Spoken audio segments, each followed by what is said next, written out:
finalement laisser tomber un peu tout ce qui est exploitation, extraction, gaz à effet de serre et changement climatique pour me consacrer plutôt au mode de transport des hydrocarbures. Donc, je vais commencer tout de suite en vous signalant un peu quels sont les ordres de grandeur puis des références utiles pour les volumes et les masses de pétrole, de produits pétroliers ou d'hydrocarbures en général. Donc, si on regarde un baril de pétrole, ça équivaut environ à 160 litres et ça pèse environ 136 kg, puisqu'en général, le pétrole est un peu plus léger que l'eau. Un wagon-citerne, un DOT 111, contient 110 000 litres, donc à peu près 700 barils. Un convoi de 100 wagons, évidemment, va contenir 100 fois plus, donc 70 000 barils. Et si on compare avec un oléoduc, un seul lot va contenir 200 000 barils. Et dans un réservoir de stockage de 75 mètres de diamètre, c'est sûr qu'il y en a encore des plus grands, il y en a des plus petits, mais c'est des dimensions standards. Ça contient 500 000 barils. Donc, plusieurs fois un convoi ferroviaire. Et un pétrolier, c'est l'équivalent d'environ un réservoir, parfois plus. Les super pétroliers peuvent contenir jusqu'à 4 millions de barils. Ah, excuse-moi, un lot d'oléoduc, tu veux dire quoi par là? Un lot, c'est une disons qu'eux fonctionnent un peu, c'est comme des pages, c'est l'unité utilisée par les pépinières, c'est un lot. Donc, ils ont 3 lots de pétrole de telle compagnie, puis 2 lots de pétrole d'une autre compagnie qui a été extrait à un autre endroit. Donc, ma présentation, comme je vous ai indiqué tout à l'heure, je vais parler aussi un peu de la composition des pétroles et des produits, mais je vais quand même, vous allez voir, c'est un peu long, fait que je vais peut-être passer les diapositives. Fait que, inquiétez-vous pas, il y aura toujours moyen de vous référer à la présentation par après, au document original. Mais moi, je vais devoir pédaler un peu, là. Je me sens un peu comme un cheval à l'hippodrome, là, avant d'entrer en course. Donc, on commence. Quelques faits essentiels. Premièrement, ici, on voit la courbe de la population humaine depuis 3000 ans. Et l'échelle ici est indiquée en milliards. On peut voir que depuis 1800, 1900, ça augmente de manière exponentielle, la population humaine. Donc, en juin 2015, la Terre portait 7 milliards 300 millions d'habitants environ. Ça serait pas si grave que ça, si n'eût été d'un autre phénomène, c'est que chaque habitant en moyenne sur la planète consomme de plus en plus d'énergie. Comme on peut le voir ici, de 1900 jusqu'à l'an 2000, on peut voir que la puissance consommée par individu a augmenté d'un facteur de 5 au cours du dernier siècle, et ça va encore en augmentant malheureusement.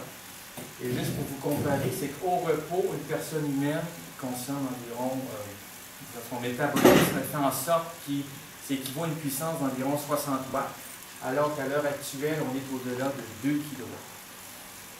Et ça veut dire qu'on dépense cette énergie-là chaque seconde, autant la nuit que le jour.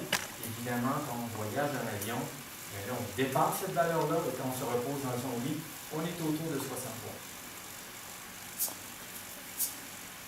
Si on regarde cette énergie-là, comment on la fournit, on sait que depuis longtemps, ça a été le bois et le charbon de bois qui étaient utilisés pour nos besoins.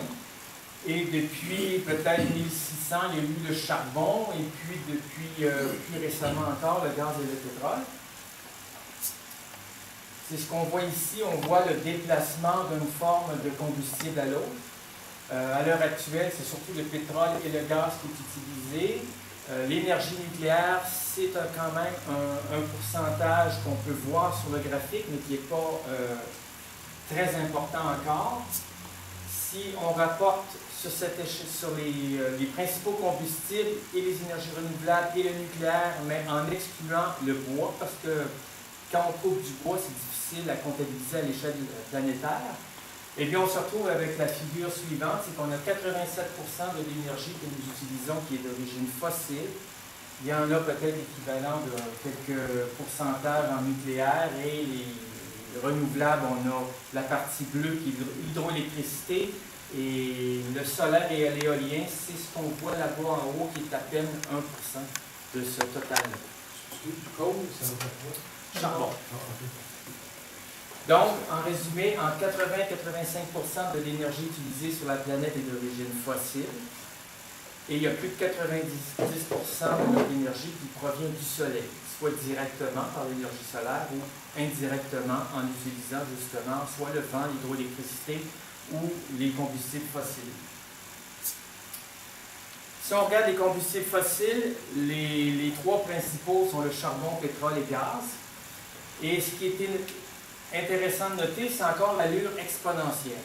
Donc, à chaque décennie, on en consomme de plus en plus et ça fait en sorte que si on examine, on fait la somme sous la courbe de la quantité de combustible qu'on a brûlé, on s'aperçoit qu'il y a 50% du combustible qui a été brûlé depuis 1986 et c'est probablement à l'heure actuelle un peu plus, donc peut-être depuis 1990 que nous avons brûlé la moitié du combustible. Donc pendant ces 20 années-là, alors que pendant les 150 ans qui ont précédé, on a brûlé l'autre moitié. Qu'est-ce que c'est du combustible existant? Du combustible qu'on a brûlé, ce n'est pas les réserves, ce n'est pas non plus encore du combustible qui reste sous la terre, plus qu'on en a besoin d'ailleurs. Donc, si on regarde les trois combustibles, là, on peut voir que le pétrole, bon, ça va toujours en augmentant. On n'a pas rencontré de pic pétrolier jusqu'à maintenant. Le charbon, malheureusement, a rejoint le pétrole en termes de quantité d'énergie. Et le gaz naturel poursuit lui aussi sur sa lancée. Donc, comme on peut voir, les trois combustibles sont en augmentation. C'est pourquoi nous avons la courbe un peu exponentielle que je vous ai montrée précédemment. Les liens avec l'économie, c'est extrêmement important comme on va le voir. Premièrement, ici, on compare nos trois combustibles, mais sur la base énergétique. C'est à savoir que, admettons, avec une tonne de charbon, on peut avoir tant d'énergie. Avec un baril de pétrole, on peut avoir tant d'énergie. Avec 1 mètre cube de gaz, on a tant d'énergie. Et si on ramène par la même quantité d'énergie, ici qu'on appelle le BOE, c'est le baril équivalent pétrole. Eh bien, on arrive avec les valeurs suivantes. Le prix du pétrole a augmenté pour atteindre pratiquement 120 $ le baril. Le prix du gaz augmente également en Europe. Le prix du gaz aux États-Unis en orange, eh bien, ça diminue depuis l'avènement du gaz de schiste. Et le prix du charbon se maintient toujours en deçà des autres. Et c'est pourquoi il est fortement consommé sur la planète, parce que finalement, c'est le combustible le moins cher par unité d'énergie. Si on regarde maintenant les prévisions pour les prix du baril de pétrole, il y a des agences internationales, des agences américaines, enfin chaque pays a ses spécialistes pour déterminer, essayer de deviner quels vont être les prix à venir du pétrole. Ici, on a deux prévisions, celle de 2014, celle de 2015, et on peut voir que ce qui était prévu pour ces années-ci, c'était une augmentation du pétrole suite à la demande, suite à la baisse qu'on vient de connaître. Est-ce que ça va se passer comme ça? J'en doute, parce que la baisse en question, elle n'a jamais été prévue par aucun économiste et aucun spécialiste. Donc, pourquoi est-ce que cette courbe-là, pour les années 2020-2040, serait précise et exacte? Moi, j'ai des grands doutes là-dessus. Il y a beaucoup de phénomènes qui peuvent intervenir de nature géopolitique déjà. Mais ce qui est important de savoir, c'est qu'au Canada, nous sommes une pétronation, nous sommes un État pétrolier parce que nous produisons quand même beaucoup de pétrole et notre devise est même fortement corrélée au prix du pétrole parce que notre économie est insuffisamment diversifiée, comme on peut le voir ici. De 1985 à 2015, on a deux courbes, une courbe en bleu qui est notre taux de change avec la devise américaine, qui est le dollar de référence, la devise de référence, et le prix du baril de pétrole. Donc, on peut voir que quand le prix du baril de pétrole augmente, la valeur de notre dollar augmente. quand le prix du baril de pétrole diminue, notre devise diminue. C'est ce qu'on a constaté d'ailleurs depuis pratiquement un an. Si on compare les prix sur les marchés, on peut voir que les prix sont pratiquement similaires à quelques pourcents près, qu'on se situe en Europe, aux États-Unis ou à Dubaï, comme on peut voir aussi, il y a le prix de Dubaï. Si on regarde plus en détail, on peut voir des petites différences entre le prix du Brent, qui est le prix qui est à la Bourse de Londres, alors que le WTI, c'est le brut du Texas, qui est négocié à la Bourse de New York. Et on peut voir que les deux cours parfois s'éloignent jusqu'à 20 $, mais plus souvent qu'autrement, il y a un petit avantage pour le Brent, en règle générale, parce que le Brent est peut-être dans des marchés où il y a plus de demande et le Brent aussi de qualité, de grande qualité par rapport au brut américain. Si on compare maintenant avec le pétrole canadien, c'est la courbe qui est en vert pâle.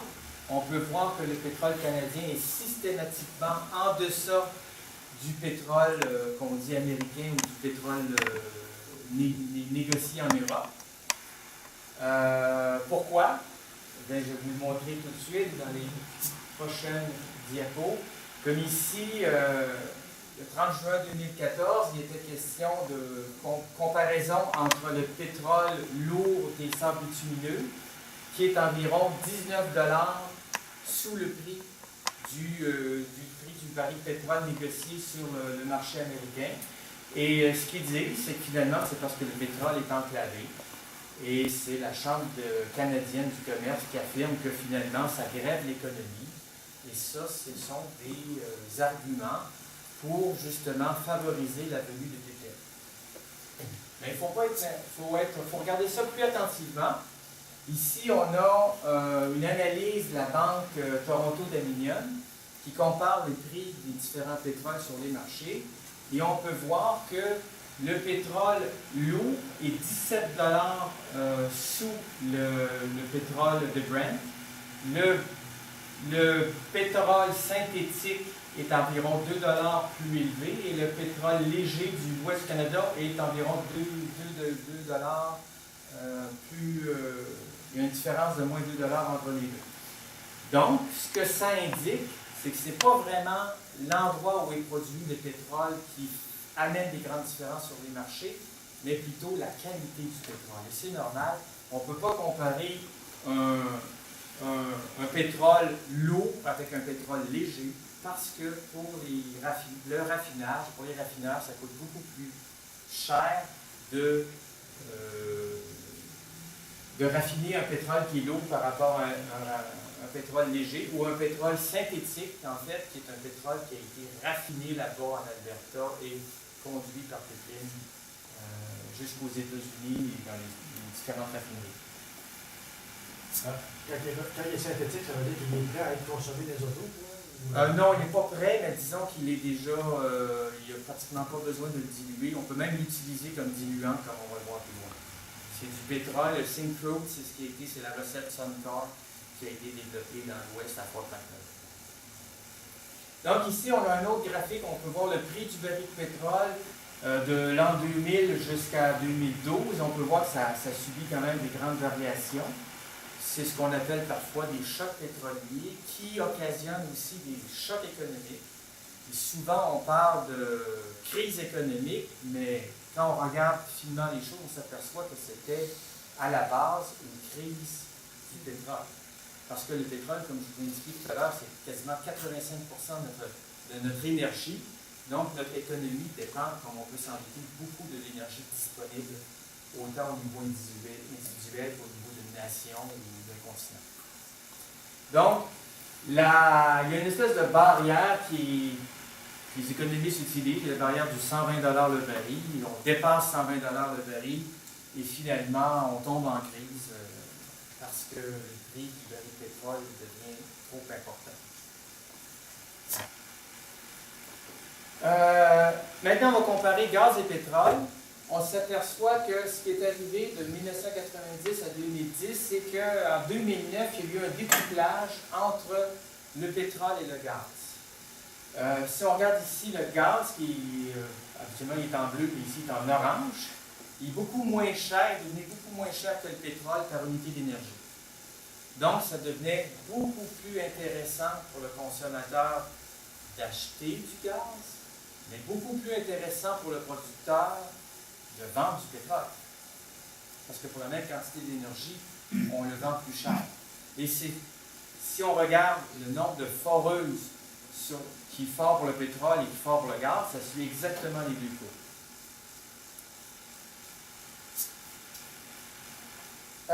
Est arrivé depuis 2014, par contre, un phénomène où on peut voir le découplage ici entre le pétrole et le gaz.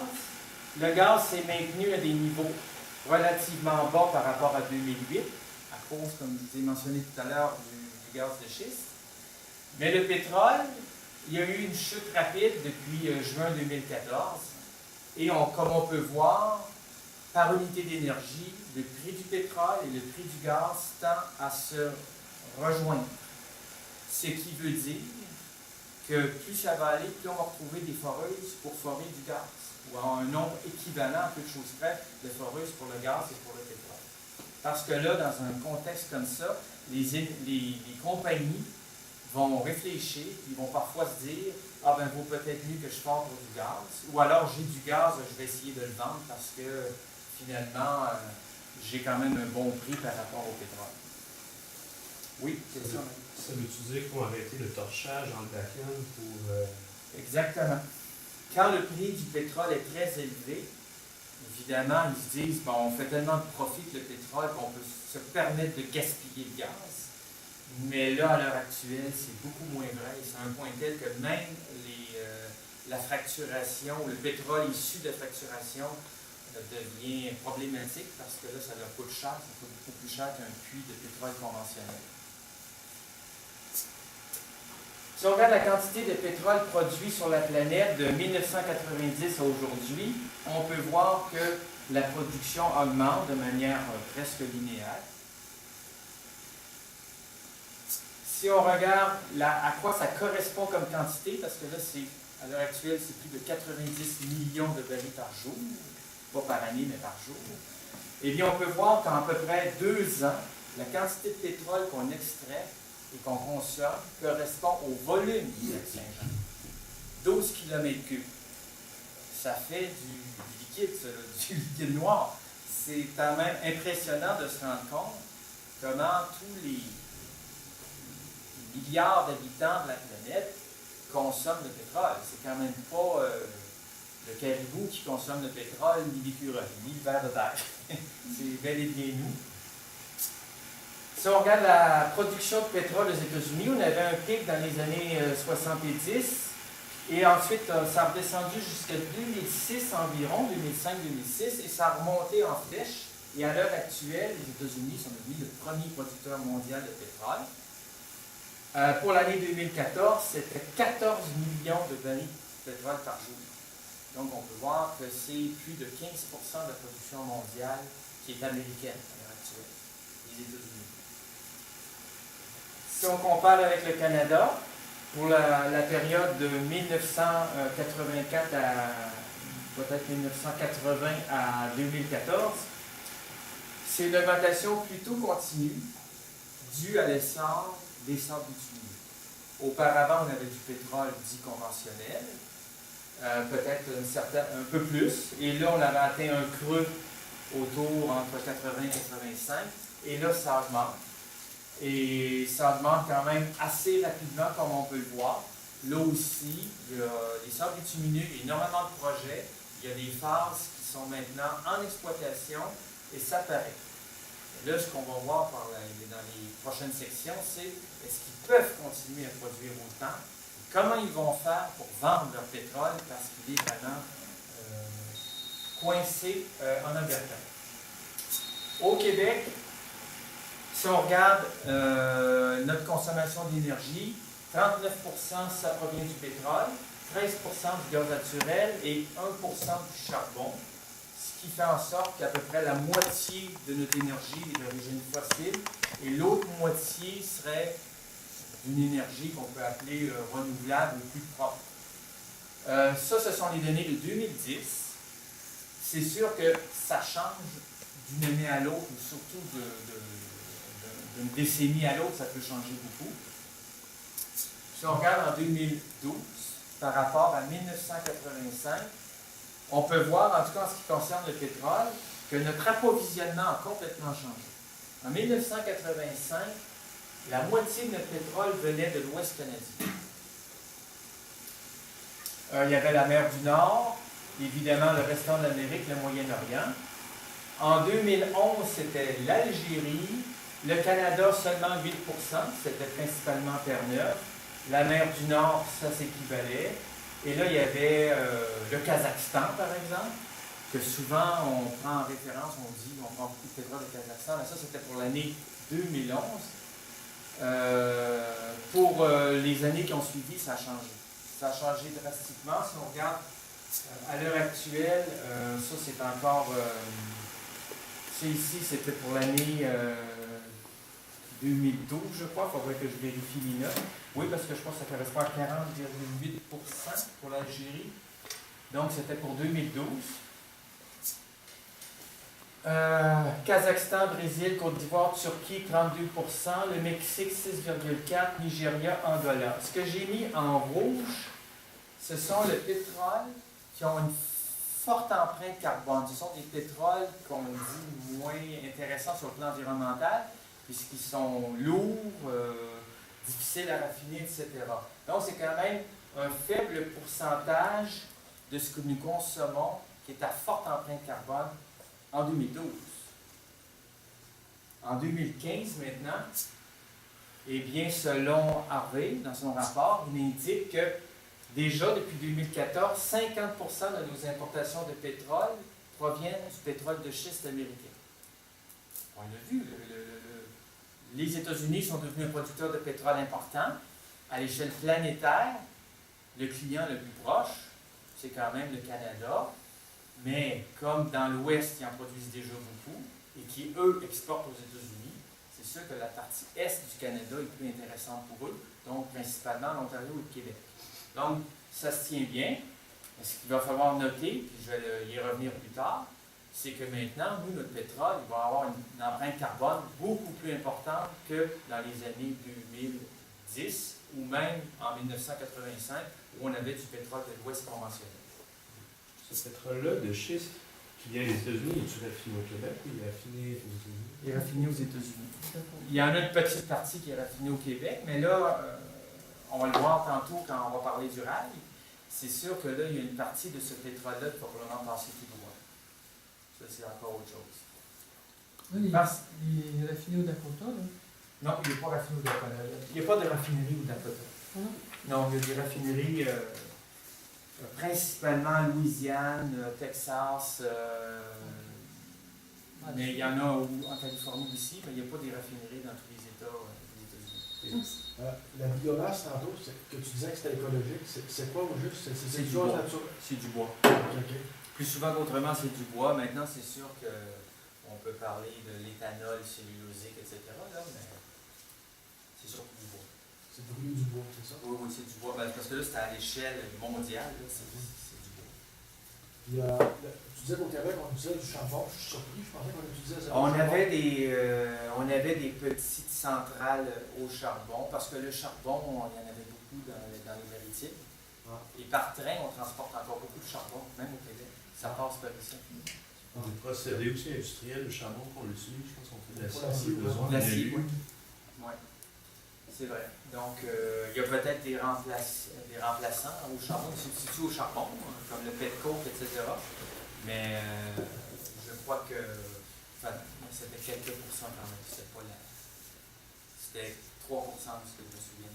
À l'heure actuelle, c'est probablement moins. Parce qu'on essaie de se sortir du charbon.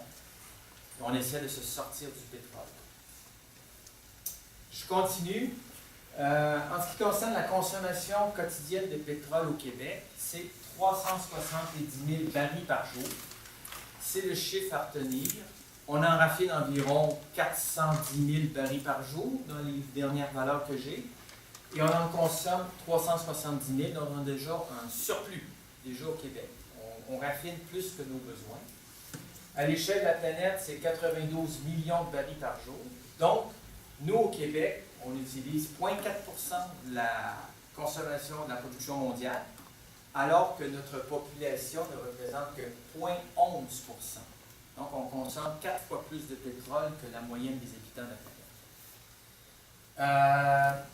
Si on regarde à quoi ça correspond, 370 000 barils par jour, ben c'est environ 7 convois comme celui qui s'est écrasé à lac Mégantic. Ça équivaut à un pétrolier de taille moyenne, qu'on appelle Max, et au tiers du seul oléoduc Énergie-S. Énergie-S, c'est plus de 1 million de barils par jour. La consommation du Québec, c'est 370 000 barils par jour. Si on regarde à l'échelle planétaire aussi, on a environ 1 milliard d'automobiles. On a passé le cap du milliard d'automobiles sur la planète. Ça consomme 20 millions de barils par jour ou 7 milliards 300 millions de barils par année. Donc, on peut voir que déjà les automobiles sur la planète, c'est grosso modo le quart de la consommation de pétrole. On brûle du pétrole en très grande quantité. C'est des autos. Je ne parle pas des camions et tout le reste. Là. Mais déjà, on peut voir que si on réglait le problème des autos, on réglerait déjà un quart de la demande en pétrole au niveau planétaire. Pétrole de schiste, je pourrais en parler là des heures. Je vous montre juste 2 ou 3 diapositives. Ça, c'est une figure tirée d'un rapport où on peut voir des petits points avec des droites. Tous les petits points correspondent à des puits. Les lignes droites correspondent à des latérales. C'est le principe du gaz de schiste. C'est qu'on part à la verticale, ensuite à l'horizontale, dans la couche de roche qu'on dit payante, la couche de roche qui contient du pétrole. Donc, on fracture cette couche de roche-là et on récupère le pétrole en le pompant. Donc, on peut voir qu'on a chaque carreau représente 1 000, ou aussi on a l'échelle ici, 3 000 ou environ 5 km. Donc, on peut voir qu'on a passablement de puits au kilomètre carré. Quand on décide d'exploiter le pétrole de schiste, comme pour le gaz de schiste, on n'a pas le choix de forer, parce que si on arrête de forer, l'opération n'est pas rentable. Parce qu'il y a un déclin rapide de la production, du débit, si on peut dire, du pétrole de schiste en fonction du temps. On peut extraire beaucoup la première année, mais la deuxième année, on vient d'avoir un rendement de 50% inférieur. Et après 4-5 ans, ça a de la misère à sortir, il faut fracturer de nouveau. C'est une opération très coûteuse. C'est où ça? Ça ici, je crois que c'est dans le Wyoming. Si on regarde la production de pétrole qu'on dit de schiste, mais qui contient aussi, qu'on peut amalgamer aussi avec la roche qu'on appelle étanche, donc les réservoirs étanches, on peut voir que pour la formation du Bakken, on a de 2007 à 2013, on a une certaine production. Et là, il y a d'autres pétroles dans d'autres formations qui s'ajoutent. Donc, on arrive à la fin du graphique à 350 000 milliers de barils par jour. C'est sûr qu'à l'heure actuelle, c'est un peu plus. Et ici, on est au Canada. Il n'y a pas que les États-Unis qui sont des producteurs de pétrole de schiste, nous aussi. Les sables bitumineux. Qu'est-ce que c'est? Bien, finalement, c'est du bitume, comme on peut s'en douter, avec 4